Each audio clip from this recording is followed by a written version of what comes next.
ಈ ಸರ್ಕಾರದಲ್ಲಿ ಕಾಂಗ್ರೆಸ್ನ ಆಡಳಿತದಲ್ಲಿ ಯಾವ ರೀತಿ ಆಡಳಿತವನ್ನ ಅವರ ಹತೋಟಿಗೆ ತೆಗೆದುಕೊಂಡು ಅವರಿಗೆ ಬೇಕಾದ ರೀತಿ ಸ್ವೇಚ್ಛಾಚಾರವಾಗಿ ತೀರ್ಮಾನಗಳನ್ನ ಕೇಂದ್ರ ಇವತ್ತು ವಿಪರ್ಯಾಸ ಅತ್ಯಂತ ದುರದೃಷ್ಟಕರ. ಜಿಲ್ಲಾಡಳಿತ ಜಿಲ್ಲಾಧಿಕಾರಿಗಳು ಯಾವುದೇ ಒಂದು ರಾಜಕೀಯ ಪಕ್ಷದ ಒತ್ತಡಕ್ಕೆ ಮಣಿದ ಒಂದು ತೀರ್ಮಾನಗಳು ತಗೊಳ್ಬಾರದು.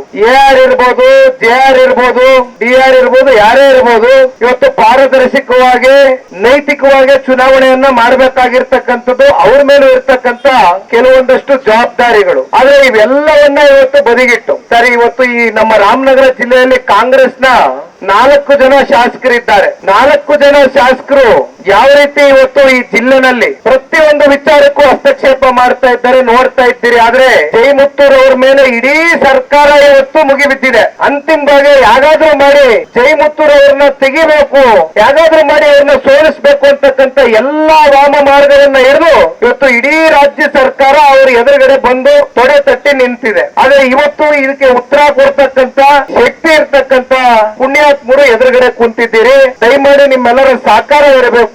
ಜಯಮುತ್ತೂರ್ ಅವ್ರನ್ನ ಯುವಕರನ್ನ ಮತ್ತೆ ಇನ್ನೊಂದ್ಸಲಿ ಆಯ್ಕೆ ಮಾಡ್ತಕ್ಕಂಥ ನಿಟ್ಟಿನಲ್ಲಿ ನಿಮ್ಮೆಲ್ಲರ ಸಹಕಾರ, ಪ್ರೀತಿ, ವಿಶ್ವಾಸ ಒಬ್ಬ ಯುವಕನ ಮೇಲೆ ಇರ್ಲಿ.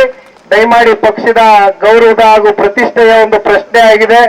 ನಿಮ್ಮೆಲ್ಲರ ಕೈ ಜೋಡಿಸಿ ಮನವಿ ಮಾಡ್ತೇನೆ.